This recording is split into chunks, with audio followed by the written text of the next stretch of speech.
Buenos días, no nos vamos a retrasar todavía más y por lo menos tenemos aquí a las personas ya que van a participar en la mesa.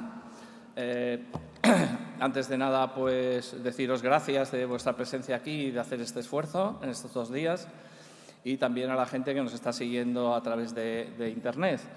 Y, por supuesto, tengo que dar las gracias enormes de montar todo este congreso internacional pues a un equipo maravilloso que sigue teniendo ADNES, lleno de jóvenes y jóvenes que nos encanta que continúen. Bueno, os explico un poco. Entramos en una mesa de debate, hay hasta 6 en todas las jornadas. Esta en concreto se va a ceñir a ver qué son los efectos de las macroplantas, de los megaproyectos, tanto solares como eólicos, sus efectos en la naturaleza. Entonces, hemos intentado que tanto de Portugal como de España estuvieran personas que nos pudieran interesar directamente por sus trabajos científicos y de investigación. Estas relaciones entre la técnica y la naturaleza, precisamente lo que aúna es a gente que está precisamente investigando y está dando soluciones a que no sea solo la técnica la que resuelva los problemas de vida cotidianos que tenemos con la energía. Entonces, os voy a presentar primero a las 4 personas, empezando por mi izquierda. Álvaro Camiña Cardenal. Álvaro es biólogo, es investigador y consultor ambiental, especialista en eólica y fauna y con experiencia de más de 20 años en este campo. Trabaja actualmente en la Corporación Financiera Internacional, que pertenece al Banco Mundial, y asesora a otras instituciones financieras internacionales. Supervisa y evalúa proyectos de energías renovables en España y en todo el mundo, pero centrado sobre todo en países en desarrollo. La siguiente persona es Ana Teresa Márquez. Es bióloga, investigadora de Biópolis en Cibio. Cibio es un centro de investigación de biodiversidad y... Elena, perdón. Sí, que me estaba saltando el orden. Perdona, Ana. Elena Clavero Sousa, sí que es la siguiente, efectivamente. Trabaja desde hace 5 años como técnica de proyectos en el programa de conocimiento y acción para la biodiversidad del Centro de Cooperación para el Mediterráneo de la UICN, la Unión Internacional de la Conservación de la Naturaleza, en Málaga. Y se encarga de llevar a cabo proyectos de conservación de especies mediterráneas, principalmente mediante el fomento de cooperación, formación y desarrollo de estrategias de conservación. Como veis, todos los ámbitos de investigaciones científicas hoy están muy unidos a conseguir que la participación ciudadana sea una realidad, al menos en el ámbito de la investigación. La tercera persona es Joao Joanat Lemelo. Es doctor en Ingeniería Ambiental y profesor asociado a la Universidad Nova de Lisboa. Desarrolla docencia e investigación en sostenibilidad, ecodiseño, eficiencia energética y conservación de la naturaleza. Es fundador y presidente de GEOTA. GEOTA es un grupo de estudios de evaluación y de ordenación territorial, importante por lo que hemos estado hablando antes, de cómo la ordenación territorial es clave para todo este tinglao que vamos a hablar estos 2 días, y también de medio ambiente. Y la cuarta persona, ahora sí, Ana Teresa Márquez, es bióloga, investigadora en el Centro de Investigación de Biodiversidad y Recursos Genéticos de Oporto, de la Universidad de Oporto. Su investigación se centra en cómo interactúan las aves con las actividades humanas, con especial atención a la agricultura y a las infraestructuras. Ha participado en varios proyectos de investigación con aves esteparias, incluso en Extremadura. Bueno, después de presentaros, decir un poco cómo va a discurrir el tiempo que tenemos de aquí a la 1:30. Vamos a intentar ser mitad españoles, mitad portugueses, para que no se nos vaya el tiempo y a la 1:30 podamos terminar, pero haya opción a que vosotros podáis preguntar y participar. Entonces, ellos van a tener una exposición de unos 15 minutos, cada uno de ellos, y el seguimiento de ella para la gente que estéis fuera de la sala es a través del hashtag del Congreso, que es, lo vuelvo a repetir, almohadilla CI en mayúscula, Cáceres Italia en mayúscula, renovables y Natura. Y también, por supuesto, a través de las redes sociales de Adenés. Posteriormente, después, pues habrá un turno de preguntas, quizás ya directamente de la sala, para que puedan también ellos interrelacionarse en los trabajos e investigaciones que están haciendo. No sé si en este caso, antes de venir aquí, os conocíais ya los 4 o no, y las investigaciones que estáis haciendo, supongo que no. Eso suele ser lo habitual. Entonces, por eso es una gozada crear encuentros de debate y congresos de ese tipo, porque realmente es la oportunidad de conocernos y que gente de distintos sitios que está trabajando en cosas muy similares lo puedan poner en común.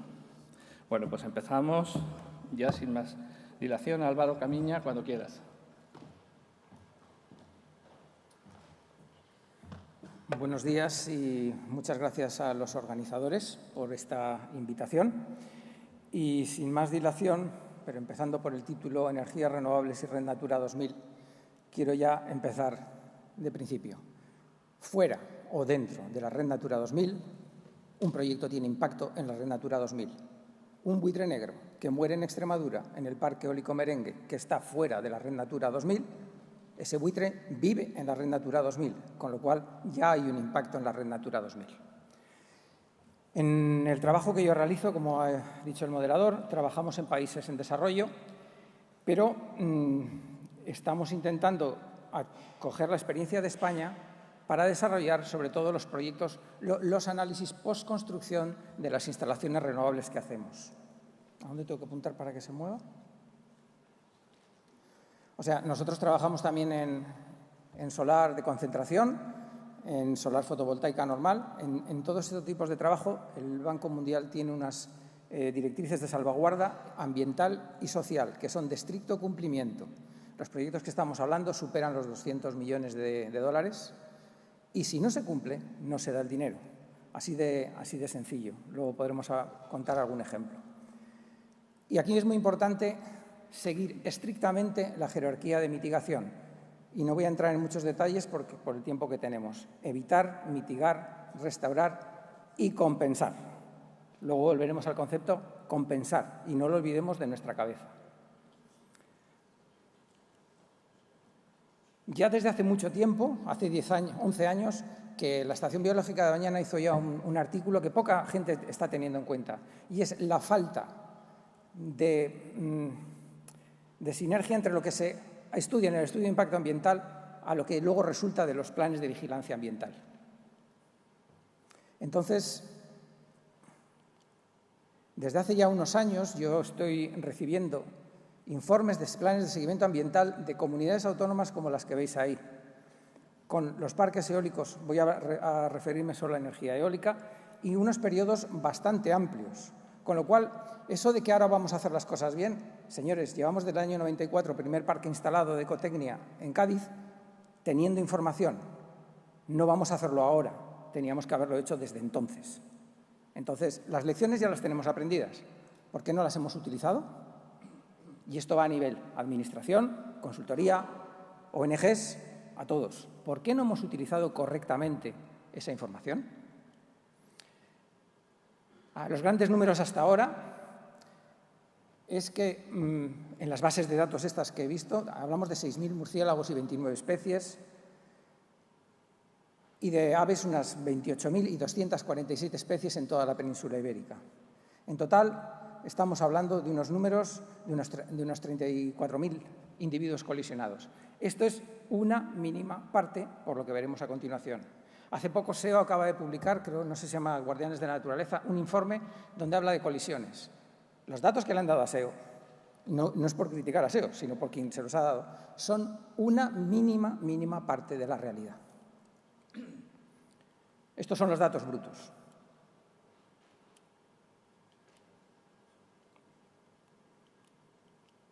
¿Esto no va? Tienes que esperar un poquito y señalar allí. ¿Allí? Sí. Ah, vale. Bueno, lo tapa la pantalla, he dicho que son grandes números hasta ahora.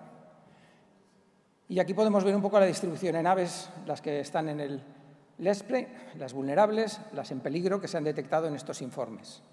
Lo mismo en el caso de los murciélagos. Pero no olvidemos que a diferentes escalas todas están protegidas, europea, nacional o autonómica. Aquí podemos ver un poco los números que han salido. Pues por lo menos están registrados ya 8.400 buitres leonados. Curiosamente, la perdiz roja, que diríamos, pues es un pájaro que no sé, el vencejo común, el triguero y el cernícalo común. Son las top especies en cuanto a las aves de todos los informes revisados. En el caso de los murciélagos también estamos hablando de murciélagos que no son de la mayor categoría de protección, pero que no sean de mayor protección no significa que las cantidades sean asumibles. Calidad y cantidad son dos cosas que hay que tener en cuenta. Y los que se llevan la palma son las aves esteparias, y entre las esteparias las alondras y el triguero, que de los números que hemos visto, solo entre comillas, son 3.400 individuos. Y aquí está señalada en rojo la alondra ricotí, pero no menos importante es la alondra común, que recientemente en el último libro rojo de SEO ha pasado a estado vulnerable, cuando antes no estaba ni siquiera considerada como una especie amenazada. Los parques eólicos están distribuidos por terrenos cerealistas, por altas montañas, y los más afectados son los alaudidos. ¿Cuáles son las implicaciones de la siniestralidad? Pues tenemos legales, metodológicas. Pongo protocolo porque es el protocolo de seguimiento que hay que hacer de los parques eólicos. Que aquí tenemos un batiburrillo de 17 comunidades autónomas y un ministerio, y que no se tiene en cuenta la experiencia acumulada no solo en España, sino en el extranjero. Se están utilizando cuestiones del año 90, 95, cuando teníamos que estar ya muchísimo más avanzados. Y lo más importante, de los planes de vigilancia se pueden extraer cuestiones de conservación para tener en cuenta. Las legales, bueno, todos sabéis que para el caso de los tendidos eléctricos hay una gran controversia, ha habido unas multas bastante considerables, la aplicación de la Ley de Responsabilidad Ambiental, y las especies están incluidas en los catálogos, con lo cual no hay motivo para no actuar a distintos niveles en cuanto se tengan que tomar medidas. La metodología, que es donde me voy a extender más. Los protocolos de seguimiento postconstrucción de los parques eólicos. En resumen, no hay por dónde cogerlos. No hay por dónde cogerlos. Esto es el caso de Aragón. Bueno, no se ve muy bien ahora. Aquí podéis ver la evolución de las aprobaciones de los proyectos desde el año 2006. Las desestimatorias, que son las azules, en el 2008, 9 y 10 se desestimaron muchas, no porque se desestimaran por cuestiones ambientales, sino porque se pusieron en suspenso con la crisis famosa que paró las renovables. Pero como veréis, desde 2006 a 2022 es que de 154 solicitudes solo se han denegado de 2017 a 2022 10. Todo lo demás se ha aceptado, con condiciones o sin condiciones. Digo yo que habría motivos ambientales para rechazar proyectos. Se han aprobado absolutamente todos. Uno de los temas es ¿cuántos años hacemos el seguimiento ambiental? En la institución en la que yo trabajo y en muchas empresas, en muchas extranjeras, se considera, no, 2 o 3 años desde que se construyen los parques es suficiente para saber los impactos. No, incorrecto. Como veremos aquí en el caso de Navarra o en el caso de Cádiz, después de 16 años de estar los parques en funcionamiento, las especies en peligro y vulnerables de los correspondientes catálogos de las provincias o comunidad autónoma se siguen manteniendo los impactos en el tiempo, tanto en especies como en individuos. Con lo cual, no vale eso de 2 o 3 años. Esta la voy a obviar porque pertenece a otro tema de otra presentación y lo podemos explicar en las preguntas. En Soria hemos hecho un análisis de los 44 parques eólicos instalados en los últimos 20 años y hemos comparado cómo hacen las consultoras el trabajo. Lo separamos entre Iberdrola y no Iberdrola porque Iberdrola tiene una gran proporción de parques eólicos. Básicamente, para los buitres las cosas valen, se pueden comparar entre consultoras. Pero en el caso de las aves ya tipo milanos, y no, si bajamos en tamaño, hay una relación negativa. Cuanto más tiempo buscan, menos encuentran, menos mortalidad. ¿Por qué? Porque están cansados, sinceramente. No es porque hemos detectado que no buscan como tendrían que buscar. Evidentemente, cuanto más aerogeneradores hay, más muertos se encuentran. Pero eso solo pasa con las especies de más pequeño tamaño, los murciélagos y los paseriformes. Y en el caso del área del impacto del parque, me refiero al tamaño de las palas, hay una relación positiva con la mortalidad. Esta mañana hemos oído que la repotenciación, ojito, La repotenciación puede ser muy peligrosa, porque los parques están matando mucho más que los parques pequeños que teníamos hace años de 700 kilovatios y que las torres eran de 30 metros. Para que os hagáis una idea, ahora mismo en el Mar Rojo, donde estamos trabajando, se están instalando aerogeneradores desde el suelo a la punta de la pala, 200 metros de altura. Y los rotores son de 171 metros de diámetro. Entonces, hay que hacer un seguimiento acorde a lo que tenemos. Y no matan a murciélagos, matan muchísimos murciélagos. Y los llevan matando, pero nadie los ha contabilizado. Y matan muchísimos pájaros también. Pero lo que hay que hacer es un seguimiento adecuado para saber cuál es el impacto en esas poblaciones. Y aquí hay un ejemplo un poco de la evolución de los aerogeneradores. A la izquierda, los pequeñitos de los que yo hablaba, y a la derecha, uno de los últimos instalados en Cuenca, el de la foto soy yo, y la torre es de cemento hasta arriba. O sea, estamos hablando, esto ahí pone 114 metros, este aerogenerador es más grande, pero es que no han instalado uno, han instalado 40. Y cuando antes instalabas en una sierra pequeña 40, ahora tienes que instalar en 4, 5, 10 municipios 22 de estos. Entonces, el espacio también importa y el tamaño. En los protocolos hay un tema que es la detectabilidad. Lo de la izquierda es un vencejo que ha sido ya comido y el de la derecha es un vencejo que todavía está entero. Esto no lo tienen en cuenta en los estudios. Y, por ejemplo, vuelvo a un caso concreto, el caso de los últimos informes, el único informe que hemos revisado en Extremadura, el Parque Eólico Merengue. No hay un estudio de detectabilidad de los restos. Se sabe que los cadáveres desaparecen con el tiempo. Hay que hacer estudios de las tasas de permanencia. Tampoco hay estudios de tasas de permanencia adecuados. Esto es de 2003, este estudio. Y vemos cómo después del día 1, o sea, para el día 3, ya han desaparecido del orden del 30% de los cadáveres. Esto las consultoras tendrían que ponerlo en los informes. No se pone.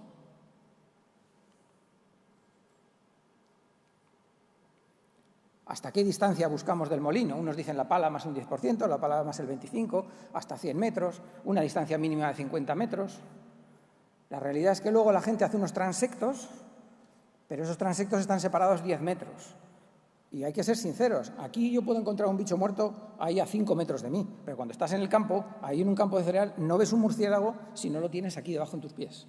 Con lo cual, los números que he puesto al principio no cuadran porque no hay un protocolo adecuado a cómo tiene que ser la anchura de los transectos. Esto es la curva de detección de cómo se encuentran los murciélagos, en este caso del aerogenerador. Y hay que considerar las zonas donde no buscas. Nadie lo pone en los informes. Hay que decir, bueno, el área de búsqueda ha sido esta, pero estas zonas no se pueden buscar porque hay matorral, porque tal. Eso hay que contabilizarlo a la hora de hacer el cálculo de la siniestralidad. Manipulación, retirada y comunicación de las colisiones. El control que se hace muchas veces, y aquí va, por ejemplo, vuelvo al informe de SEO, si la comunidad autónoma solo te pasa lo que entra en el centro de recuperación, no te quiero ni contar todo lo que se queda en el campo, que no entra en el centro de recuperación y no se contabiliza. Hay que recoger la información y hay que procesarla adecuadamente. En Soria, por ejemplo, se envía a los técnicos de la Junta y ellos elaboran la base de datos. Lo que vaya al centro de recuperación es otra historia, porque ahí solo van a ir las especies catalogadas, pero no catalogadas hay muchas. Y todos estos datos influyen en la estimación de la siniestralidad. Y los informes en España, si la hacen, están hablando de los años 90, 2004 y 99. Vuelvo a decir lo que he dicho antes. ¿Vamos a hacer ahora las cosas? Tenemos que haberlas empezado hace mucho tiempo, porque datos hay, información hay.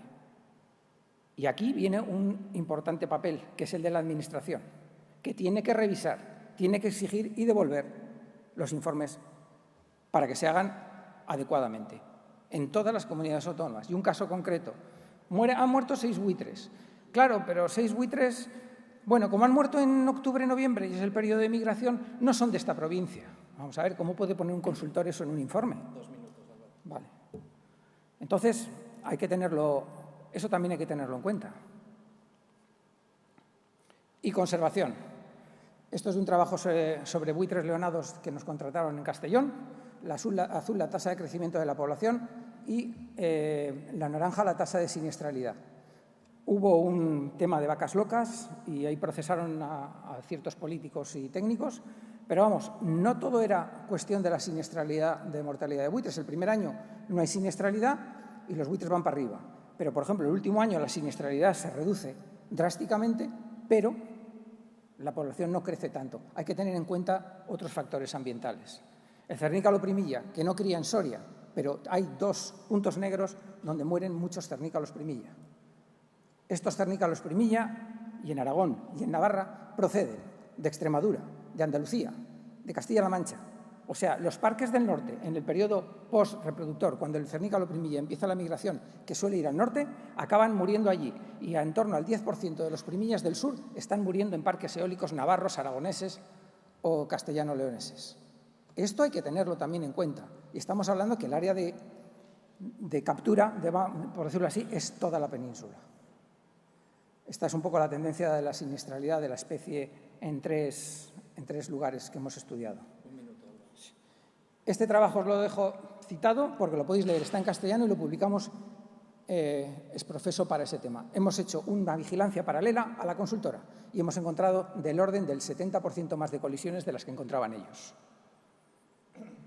Este es un caso del merengue, donde han puesto todas las colisiones juntas. Pero vamos a ver, señores, analicen las colisiones y cuando las analizamos vemos que en el año 20 y 21 los aerogeneradores del 9 al 15 tienen una mortalidad en murciélagos más elevada que el resto de parques, sin hacer ninguna estimación de siniestralidad. Habrá que tomar ya aquí medidas, como puede ser la parada temporal de aerogeneradores en determinadas condiciones de viento para reducir la siniestralidad de los murciélagos. Los estudios de sonidos de murciélagos se suelen hacer a altura, no pegados al suelo, porque los murciélagos más grandes suelen volar más alto y aquí los han hecho pegados al suelo. Ya termino, quedan 2 o 3. Podemos hablar de la mitigación y solo voy a decir una frase. No hay un sistema que funcione, así que todas las declaraciones de impacto que queramos poner, cámaras, detecciones, sonidos, no valen. Hay que poner tíos a buscar de momento hasta que los sistemas funcionen. Y esto está comprobado en estudios en Estados Unidos, que lo han hecho. Estas las voy a saltar, porque así nos quitamos el tiempo. Las pinturas de los ojos y las palas también las podemos discutir, pero tampoco vale del todo. Y compensar. Compensar es actuar sobre los impactos residuales que quedan después de instalar el proyecto. O sea, si tengo que compensar a los murciélagos porque hay elevada mortalidad, no me vale que el dinero vaya a proteger el águila perdicera en la red Natura en el otro punto. Eso no es compensar. Eso son medidas de conservación adicionales y la Administración debe exigir al promotor que se gaste el dinero en las medidas adecuadas. Nosotros, en los proyectos que financiamos, solemos exigir, en algunos casos, ganancia neta de biodiversidad o no pérdida de biodiversidad. Si no se cumple, se puede llegar a no aprobar un proyecto. Y así hemos tenido un caso en Kenia donde había buitre de rupel y buitre de espalda blanca. Ya se terminó. Sí, esta es la última. Estos son los efectos colaterales, que es cuando se crean problemas entre la fauna, los locales, por culpa de un parque eólico. Como pasa ahora con la Londres Ricotí, que como te vean con unos prismáticos en una zona de Ricotí donde no has dejado instalar eólicos, te sacan a gorrazos porque son terrenos privados y como no les han dejado han sido los ecologistas los que no han dejado que se pongan. Y bueno, hay que unificar protocolos, no se analizan los datos, todo es descriptivo, hay que hacer medidas correctoras efectivas, hay que formar mucho a las consultoras. Los expertos, y cuando digo expertos no solo son las ONGs, hay gente especialista en fauna, en conejos, en el insecto mariposa, en lo que sea. Hay que consultar a los expertos. Eso nosotros a nivel internacional lo hacemos. Y en general la fauna se considera un problema y ya me parece que no hay. El presupuesto para los informes. No se pueden tirar los precios. No he hecho la figura ahora mismo, pero creo que en 2008 pagaban del orden de 500 euros por día de visita y ahora estamos en 125. Vamos a contracorriente, cuando los molinos cada vez son más grandes. Y si no se alinean a la administración, a los consultores y a los promotores, esto no va a tener solución. Las leyes son muy garantistas, pero hay que ir al terreno, exigir, vigilar y controlar lo que se está haciendo. Gracias. Ya está.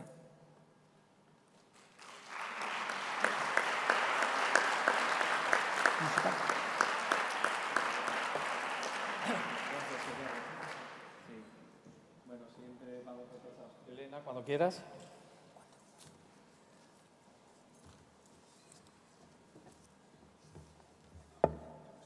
Voy a poner yo también tiempo. Si lo veo. Te aviso 2 minutos antes. Lo intentaré. ¿Tengo presentación? ¿Tenías la presentación? Sí. En la mesa. Ahí está. Gracias. Bueno, buenos días, tardes, ya no sé lo que es. Soy Elena Clavero, del Centro de Cooperación para el Mediterráneo de la Unión Internacional para la Conservación de la Naturaleza. Y bueno, muchas gracias primero a todo el mundo por estar aquí, por interesarnos y por dialogar en estos temas que son tan importantes como estamos viendo.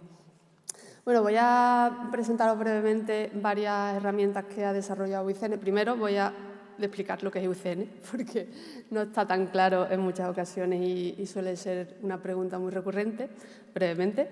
Y voy a presentar 2 guías metodológicas de directrices generales, porque ya vemos que establecer criterios estandarizados y claros y basados en evidencia científica es algo muy importante para poder llevar a cabo proyectos que tengan el menor impacto posible. Brevemente, UICN, aquí tenéis a miembros del Comité Nacional Español. Entonces, por una parte, tenemos miembros gubernamentales, no gubernamentales y de pueblos indígenas, ¿vale? No somos, digamos, una ONG al uso, porque no somos una ONG, tenemos miembros gubernamentales. Los miembros de cada país pueden establecerse en comités nacionales, que es el caso que tenemos aquí del Comité Español. Aparte, hay expertos que normalmente es una base voluntaria, que se agrupan en comisiones, en 6 en concreto, que son los que, digamos, que nos proveen de datos científicos a todos los proyectos y decisiones que haya que tomar. Hay unos 15.000 expertos y expertas a nivel mundial y luego tenemos, esto es la parte visible, luego aparte hay el consejo, etcétera, etcétera. Tenemos la secretaría, que son unas 900.000 personas empleadas en todo el mundo, en más de 50 países. En nuestro caso estamos en Málaga. En el Mediterráneo también hay una oficina regional en Serbia y en Amán. Y ahí luego tenemos los comités nacionales de cada país, que puede haberlos o no puede haberlos. Además, quiero puntualizar que es una institución observadora en los procesos de la ONU y en la CMS, y esto es importante porque, por ejemplo, somos observadoras en este grupo de trabajo, que también la IFPL forma parte. IFPL, ¿no? Lo digo bien. Entonces, es un grupo de trabajo que quiere digamos, agrupar a gobiernos, acuerdos multilaterales, ¿no? Los países son países firmantes de la CMS, de la Convención en Especies Migradoras, y esto en concreto es un grupo de trabajo a nivel voluntario, pero bueno, que quiere crear un grupo de trabajo para poner a disposición de los miembros todas las herramientas disponibles para disminuir estas amenazas. España es miembro a través del MITER. Bueno, ¿cómo trabaja UICN? También rápidamente generan y compilan datos de los estudios científicos para analizarlos y crear recomendaciones para las empresas, para los políticos, para los conservacionistas. Y también queremos ser un foro neutral donde todos estos actores puedan, digamos, hablar y reunirse y llegar a acuerdos, ¿no? De una manera un poco consensuada y dialogando. Y también tenemos algunos proyectos sobre el terreno, aunque en menor medida, pero también proveemos de lecciones aprendidas en estos proyectos. Bueno, rápidamente, quizás el producto más conocido sea la lista roja.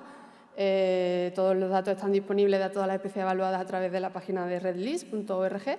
Y simplemente aquí quería poner estos datos porque, bueno, para que, si los queréis ver y os parecen interesantes, son de 2019, pero haciendo una evaluación rápida de los datos que existen de las especies evaluadas, podemos ver, por ejemplo, que como hay que señalar la parte del grado de amenaza, muchos criterios, cuáles son las amenazas que afectan a cada especie, más o menos la mitad que había evaluada en 2019, ahora seguramente serán más, estaban amenazadas, ¿vale? Las categorías de amenaza, vulnerables, en peligro y critical, en danger, peligro crítico. Y esto es en cuanto a energía renovable en general. En cuanto a proyectos de eólica, pues sobre todo son las aves y en una menor parte los mamíferos, pero también importante que serán en muchos casos los murciélagos. En cuanto a la línea de trabajo de UICN en el sector energético, renovables y cambio climático, digamos que están separados en 2 líneas de trabajo, pero bueno, la idea es que colaboramos con el sector privado, tenemos proyectos con compañías energéticas para, digamos que, proveerles de consejo, de guía para que hagan las cosas bien, o por lo menos para intentar desarrollar herramientas para que puedan hacerse las cosas lo mejor posible y basadas en la mejor evidencia posible. El reto es esto, es crear conocimiento, crear herramientas y aunar, digamos, las mejores prácticas disponibles para permitir identificar y gestionar los riesgos y las oportunidades que puedan presentarse en estos proyectos. Creo que todo el mundo está de acuerdo aquí que yo diría que partimos de la base de que en estos temas la eficiencia energética y la reducción del consumo energético es la base y el autoconsumo, pero también tenemos claro que, como ha dicho la compañera de BBC, los grandes proyectos van a ser necesarios, así que no nos queda otra que crear guías y crear directrices para que esto se haga lo mejor posible, ¿no? Disminuyendo al máximo los impactos. Energías renovables sí, pero no a cualquier precio, porque no todo lo que puede hacerse será verde. Por ejemplo, en cuanto a superficie que requieren estos proyectos, pues tanto terrestre como marítima, en general la superficie va a ser mayor para las energías renovables normales, que hemos hablado, solar, eólica, que para las energías que son altas en carbono, gas natural, carbón, energía nuclear. Energía nuclear no es de carbono, pero bueno, hemos dicho que queremos ir hacia disminuirlas o reducirlas, así que no nos queda otra que lidiar con esta gran necesidad de superficie de los proyectos de renovables. Por ejemplo, un estudio para Estados Unidos evaluaba esta ocupación y comparaba, por ejemplo, la ocupación de la energía eólica, hidroeléctrica y solar fotovoltaica. La eólica es la que tiene en promedio la ocupación más alta y eran todas comparables a la de la extracción de petróleo. La geotérmica y la solar concentrada requieren menores ocupaciones, ¿no? por razones obvias, por unidad de energía y en general están más o menos igualadas con gas natural y carbón, mientras que los biocombustibles pues, requerirán mucho más superficie para poder llevar a cabo estos proyectos y para generar este tipo de energía. Aparte, otro estudio también evaluó la ocupación que tienen las instalaciones de energía renovable en áreas importantes para la conservación, incluidas las áreas clave, las KVA en inglés, que creo que se conocen a lo mejor, y alrededor de un 17,4% en 2020, que ahora seguramente será más porque había ya entonces más de 300 proyectos en desarrollo, pues se desarrollaban dentro de estas áreas, ¿no? Hablando de proyectos a gran escala, de más de 10 megavatios. Aparte, otro desafío, el aumento de este tipo de proyectos pues, implicará una mayor demanda de materiales que hacen posible esta energía, ¿no? Pues, materiales tipo cobre, metales plata, tierras raras, litio, ¿no? Tan conocido, cobalto.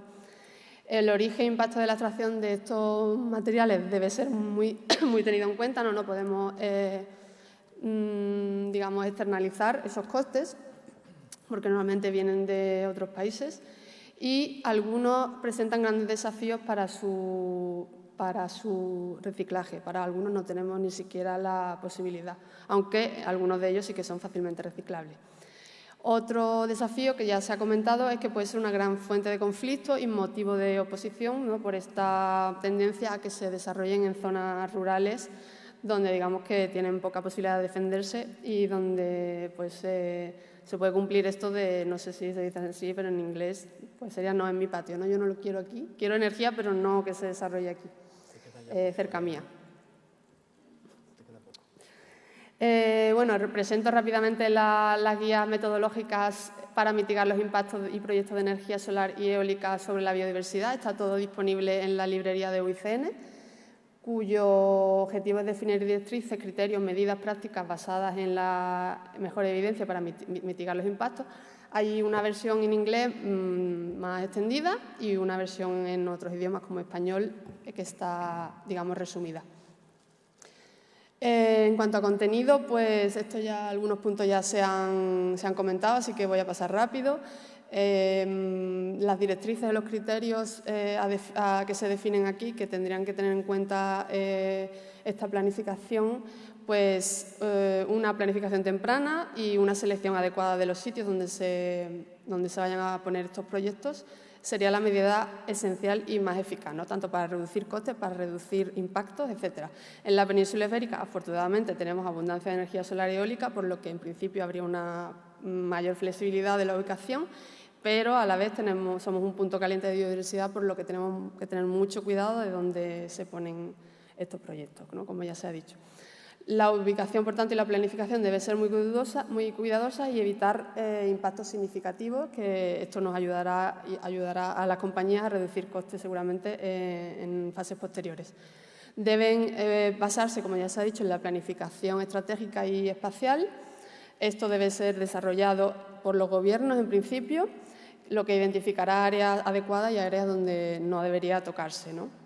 Los valores de conservación, lo que son las zonificaciones. Y en base siempre a consideraciones ambientales, sociales y de recursos, ¿vale? Lo de sociales hay que enfatizarlo porque muchas veces no se tiene en cuenta.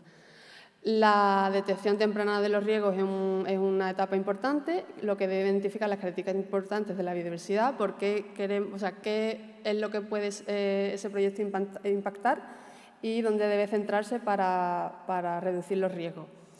Quiero hacer incidencia en la importancia de que hay que tener en cuenta todos los tipos de impactos, ¿no? Tanto los directos como los indirectos, que no son tan claros de definir, como los acumulativos, que tampoco se conocen, ¿no? Actualmente hay muy pocas herramientas que nos ayuden y también muy pocos estudios, y no se está haciendo lo suficiente para poder saber cuál va a ser en el futuro el impacto de todo este tipo de proyectos que se nos vienen y que ya se están haciendo acumuladamente, pues tanto en la conectividad, por ejemplo, áreas que se van a quedar aisladas, áreas muy importantes para la biodiversidad que quizás no tengan proyectos, pero que se van a quedar, pues digamos, ahí aisladas entre grandes infraestructuras. Sí.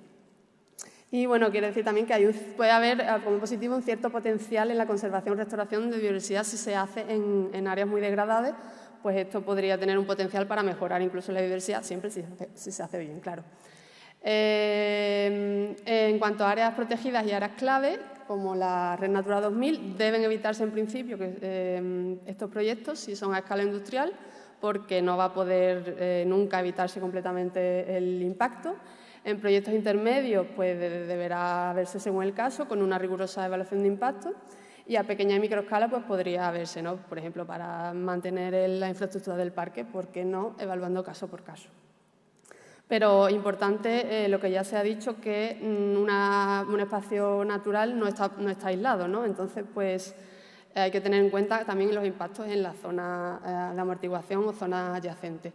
Y también importante que en todas las evaluaciones que se hacen normalmente se tienen en cuenta las áreas protegidas ya legalmente, pero hay muchas áreas que no han sido identificadas siquiera como áreas clave. Esto ocurre, por ejemplo, mucho en el norte de África, donde trabajamos, que ni siquiera se conoce o ni siquiera se han identificado, ni siquiera se han protegido esas áreas, entonces las compañías ni siquiera van a tener la posibilidad de saber que hay especies importantes, ¿no? Aplicar la jerarquía, como ya se ha comentado. Lo primero, evitar el impacto, eso es primordial. Si no se puede minimizarlo, si no se puede restaurar el área. Y, por último caso, compensar los impactos. Y la compensación aquí yo creo que va a ser un tema importante porque hay mucho dinero para compensar, las empresas tienen mucho dinero, entonces muchas veces se centran en compensar y no tanto en evitar o minimizar, ¿no? Dicen, bueno, esto voy a hacer otra área en otro sitio y ya soluciono el impacto que voy a tener en esta área. Y como ya se ha comentado, pues trabajar con las partes interesadas, muy importante, el diálogo, la cooperación y la transparencia sobre todo. Bueno, paso rápidamente. ¿Un minuto? Ya no te queda tiempo. Un minuto, porque esto también es importante. Quiero destacar también otras guías que también hemos desarrollado porque muy bien la generación de energía, pero muy poco caso se le hace a la distribución y a los impactos que las líneas eléctricas tienen, porque todo proyecto de renovables tiene su línea asociada, ¿vale? No solo de renovables, en general las líneas eléctricas están por todos lados.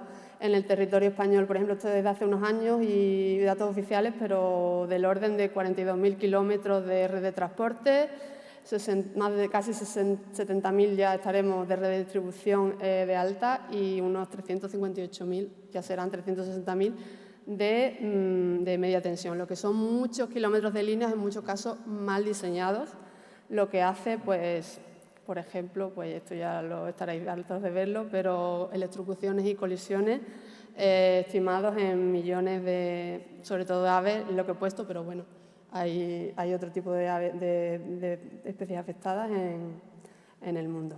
No he puesto ninguna de esteparias, supongo que la compañera hablará de esto. Y bueno, estas guías están todas a vuestra disposición. Tenéis conceptos básicos sobre el sistema eléctrico, las especies más vulnerables, las causas de la electrocución, para entender, ¿no?, por qué pasa esto, y las medidas preventivas y mitigadoras. Y además, cómo hacer un seguimiento y diagnóstico adecuado de la mortalidad y casos de estudio, ¿no? Por ejemplo, aquí tenéis uno de África o fotos de primates afectados por electrocución, porque en Centroamérica, por ejemplo, las especies más afectadas pues, serían mamíferos. Entonces, existen soluciones para prevenir los impactos con adecuada planificación y diseño de las líneas, ¿vale? Solo simplemente con tener en cuenta las distancias de seguridad se puede hacer para líneas nuevas.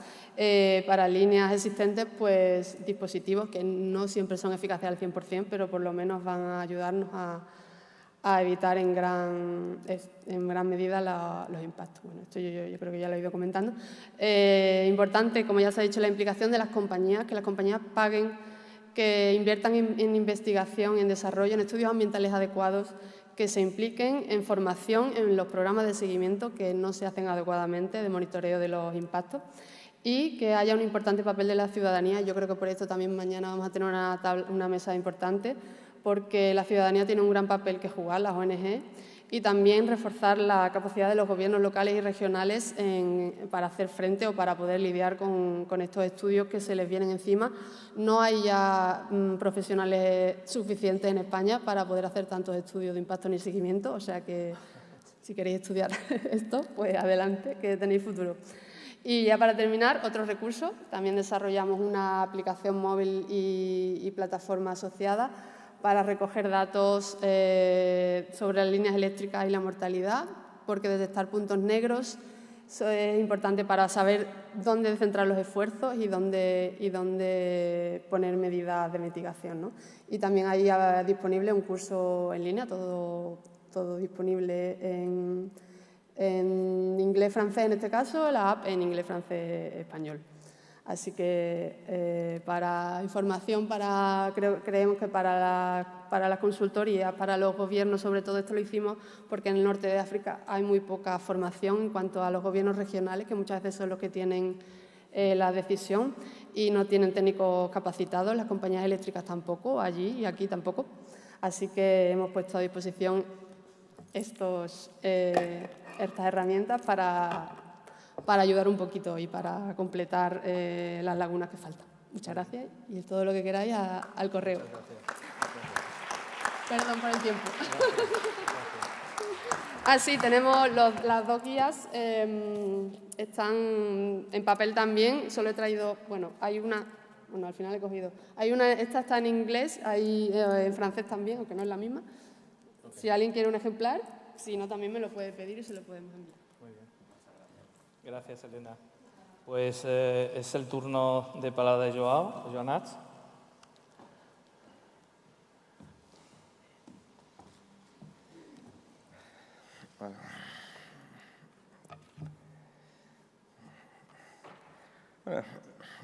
Bons dias, novamente. Posso falar em português? Sim. Tradução. Vamos falar sobre os impactos da transição energética e a sua interferência com a rede Natura. Os grandes objetivos e desafios que temos pela frente Podemos citar, em concreto, os compromissos do Pacto Ecológico Europeu, a redução de 55% das emissões de gases de efeito de estufa até 2030, em relação a 1990, e procurar criar estatuto de conservação em 30% do território. Não me recordo qual é que é a percentagem do território em rede Natura em Espanha. Em Portugal são 22% do território, portanto ainda estamos longe dos 30%, e uma grande parte disso não está bem gerido, não tem medidas de proteção eficazes. E temos pela frente vários desafios, mas há dois desafios, enfim, genéricos, que eu acho que merecem ser destacados. E o primeiro é que nós temos, de facto, um estilo de vida insustentável. Estamos num belo auditório, moderníssimo, a gastar uma quantidade de luzes, não temos luz natural. É incompreensível porque é que um auditório moderno não tem luz natural. Não sei há quantos anos é que foi construído este edifício, mas já havia conhecimento sobre a arquitetura de edifícios que permitia dizer que podíamos ter luz natural. Quando é preciso fazer uma atividade qualquer em que é preciso estar às escuras, fecham-se as janelas. Não é complicado. De certeza que o gasto de energia seria muito menor do que estar com as luzes todas acesas. Até não é muito simpático, temos os holofotes aqui na nossa cara, para quem está aqui no palco, os holofotes na cara não é muito simpático. Portanto, este auditório foi concebido para ser uma sala de espetáculos, não foi concebido para ser amigo do ambiente. Bom, e isto reproduz-se em todas as atividades da nossa vida. Viemos 4 pessoas num automóvel hoje aqui de Lisboa para Mérida porque não temos boas ligações ferroviárias, nem sequer de autocarro. Bom, e, portanto, temos realmente de repensar o nosso estilo de vida. Temos um estilo de vida que é consumista e que é completamente insustentável. E, portanto, quando falamos de compatibilizar a transição energética com a rede Natura, a primeira coisa que precisamos de perceber é, de facto, precisamos de natureza, precisamos de aprender a gozar melhor a natureza, precisamos de ensinar, em particular, as gerações mais jovens, que são muito urbanas, a apreciar e a amar, a querer defender a natureza, e precisamos de perceber que desperdiçamos energia de uma forma absolutamente bárbara. Peço desculpa.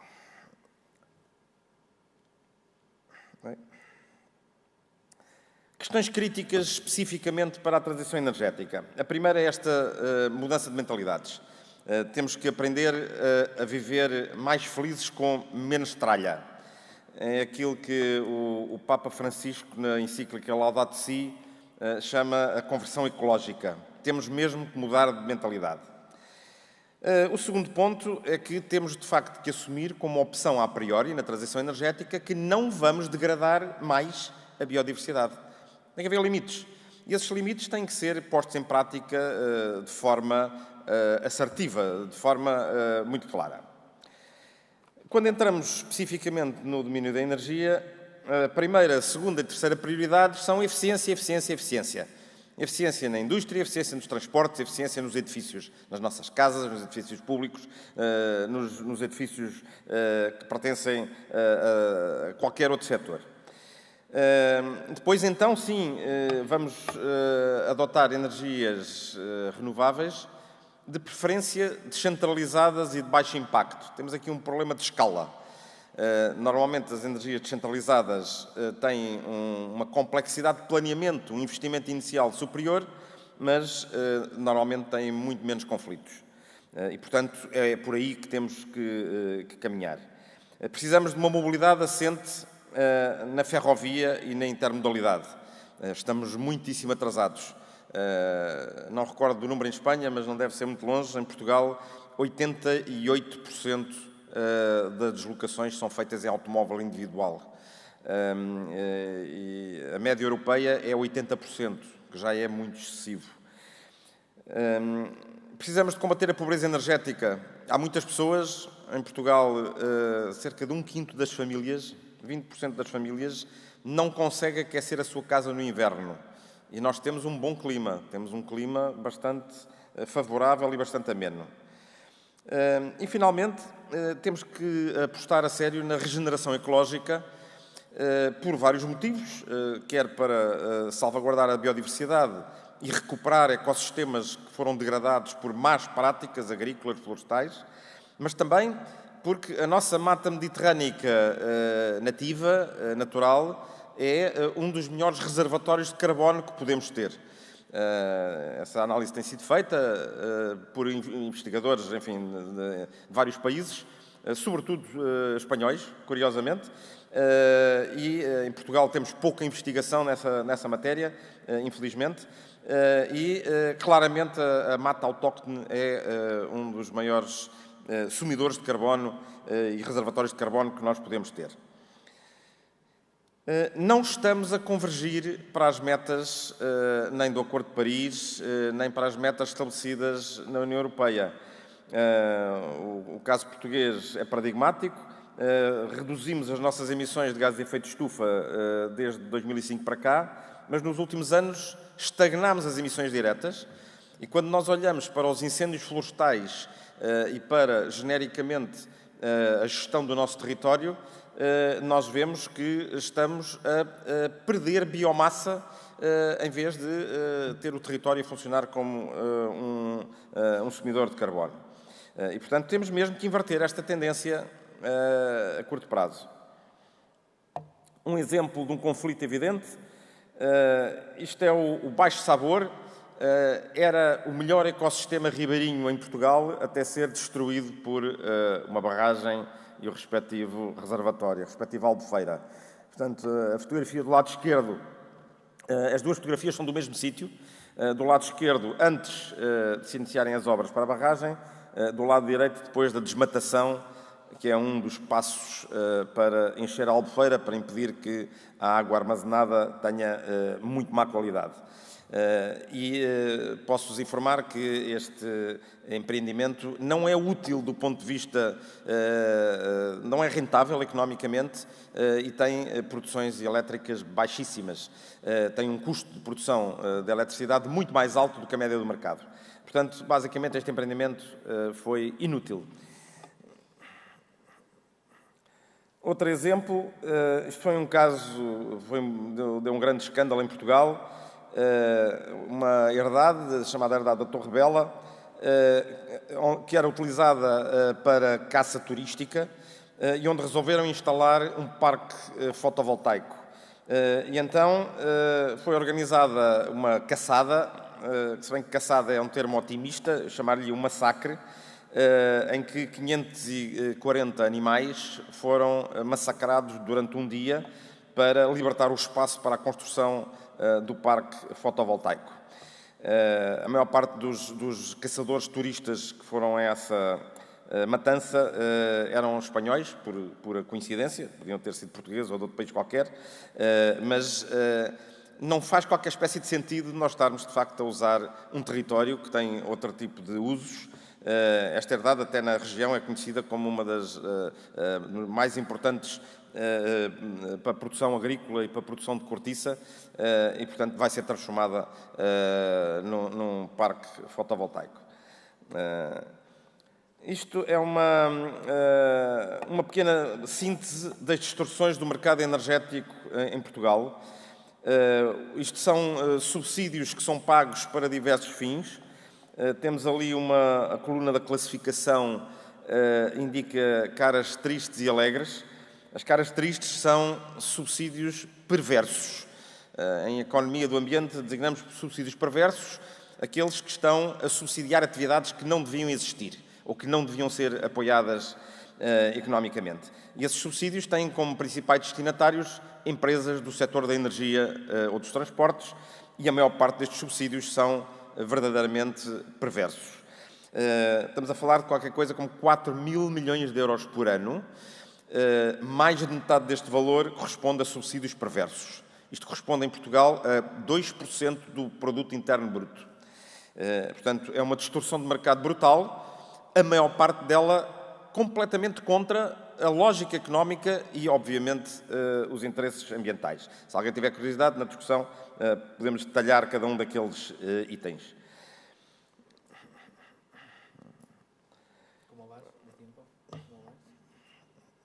Diz-me tu. 3? Estes são os principais impactos das energias renováveis. Todos eles têm vantagens e desvantagens. Estes são os custos padrão da produção de várias formas de energia renovável, em que eu queria destacar, como termo de comparação, os custos na produção comparados com o preço ao consumidor. O preço ao consumidor é cerca de 3 a 4 vezes maior do que o custo da produção. O resto do preço ao consumidor corresponde às redes, a impostos e aos tais subsídios que vão para diversos sítios, a maior parte dos quais não deviam existir. E os custos de produção, o custo mais alto é o das novas barragens hidroelétricas, de longe, e podemos ver que os custos da eficiência energética para o mesmo megawatt-hora são muito mais baixos do que os custos de produção. E queria chamar a atenção para a diferença entre a produção fotovoltaica à escala industrial, por exemplo, em grandes instalações comerciais ou industriais, e à escala doméstica individual. Esta diferença significa que para um consumidor familiar, para uma família, só é rentável investir em fotovoltaico para autoconsumo, porque as condições tarifárias para o autoconsumo são muito desfavoráveis. Enquanto que para uma unidade industrial ou para um grande espaço comercial já hoje é rentável investir no fotovoltaico. E, portanto, se nós queremos corrigir isto e reduzir os conflitos com a instalação do fotovoltaico em áreas rurais, nós vamos ter que incentivar a aplicação do fotovoltaico e também do solar térmico em áreas urbanas. Isso precisa de alguma forma de incentivo económico. Há várias formas de o fazer, não vou agora estar aqui a gastar tempo com isso. Portanto, há um conjunto de princípios que podemos defender para uma estratégia energética alternativa. Apostar na eficiência energética. Só a eficiência energética permite-nos poupar 20 a 30% dos consumos com a tecnologia atual e de forma economicamente rentável. Mas, como em alguns casos os investimentos são significativos, é necessário haver uma política do Estado que apoie isto. Nós analisámos esta problemática e chegámos à conclusão que investindo 1.100 milhões de euros por ano, portanto, pouco mais de um quarto das distorções de mercado que existem hoje, seria possível alavancar investimentos privados 2,5 vezes maiores e conseguir, só com esse conjunto de medidas, poupanças de energia de mais de 20%. Especificamente nos edifícios urbanos, os estudos que nós temos indicam que o potencial de fotovoltaico nos edifícios urbanos existentes permite gerar 2 a 3 vezes o consumo de energia para usos domésticos e comerciais. Não é suficiente para satisfazer os consumos da indústria, que são mais intensivos, mas é mais que suficiente, mais do dobro do que é necessário para os consumos domésticos e comerciais. E isto consegue-se fazer, isto é uma análise muito importante, com efeitos macroeconómicos positivos. Há o mito de que os chamadas ecotaxas e os instrumentos económicos de ambiente que têm efeitos sociais prejudiciais. Isso não é verdade, desde que esses instrumentos sejam bem desenhados.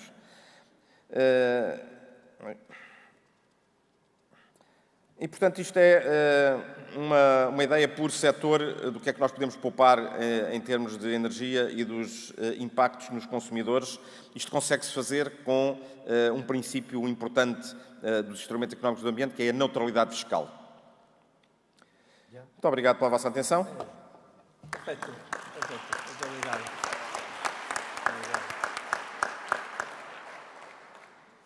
Bueno, pues Ana, gracias Joao. Ana Teresa, a ver si podemos ahorrar, no energía, sino tiempo.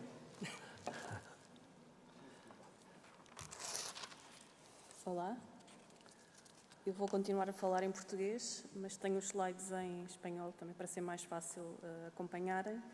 E venho falar aqui de uma questão um bocadinho mais específica do que os meus colegas anteriores.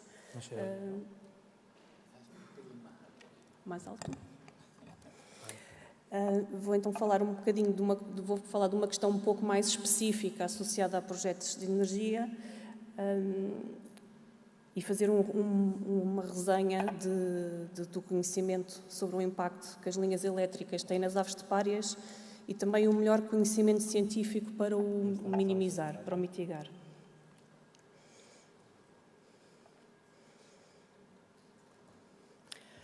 E porquê linhas elétricas? Todos os projetos de produção de energia e também depois até chegar ao consumidor final implicam a construção de linhas elétricas, quer sejam projetos renováveis ou não renováveis, com exceção do autoconsumo, todos os projetos de grandes dimensões implicam a construção de grandes infraestruturas que não se restringem à área do projeto. Ou seja, são estruturas que podem ter dezenas de quilómetros, às vezes até centenas, e que acabam por atravessar áreas muito distintas em termos de características, podem ser tanto em áreas mais artificiais como áreas mais naturais. E já é bastante conhecido que as linhas elétricas estão associadas à mortalidade tanto por colisão, porque as aves quando voam muitas vezes não conseguem detectar os cabos, acabam por não ser eficazes a identificá-los. Eu também já vou falar um bocadinho mais à frente sobre isso. Existe também a problemática da eletrocução, que normalmente está bastante associada até mais à mortalidade de rapinas, de rapaças. E são dois fatores de mortalidade que podem ser relevantes do ponto de vista de efeitos populacionais que podem ter em algumas espécies em concreto. Para além disso, muitas vezes a construção de estruturas como as linhas elétricas implicam uma alteração do habitat, por exemplo, nas áreas florestais isto é bastante evidente, mas também existem espécies que, devido às suas características, acabam por estranhar, de alguma forma, aquele tipo de estruturas e que a presença de estruturas como aquelas torres metálicas acaba por causar uma perda de habitat para algumas espécies. Isso é o caso, por exemplo, do cisão, que está comprovado. Trago-vos aqui só uma imagem para verem como é que esta rede de transporte de energia está mais ou menos disseminado na Península Ibérica. Nesta imagem foi feita com dados anteriores a 2018, neste momento a rede tem vindo a crescer bastante e aqui só estão as linhas de transporte, que são aquelas linhas de muito alta tensão que transportam energia desde os centros de produção até às subestações para depois virem a ser distribuídas ao consumidor final em linhas mais pequenas. Pronto. E esta área verde mostra potenciais conflitos ou áreas onde há maior potencial ou onde há espécies que reconhecidamente são mais vulneráveis às linhas elétricas. Pronto. Na Península Ibérica está bastante bem identificado que as aves estepárias acabam por ser das espécies mais sensíveis a potenciais impactos com estas infraestruturas. Essencialmente pela questão da colisão, mas também por perda de habitat.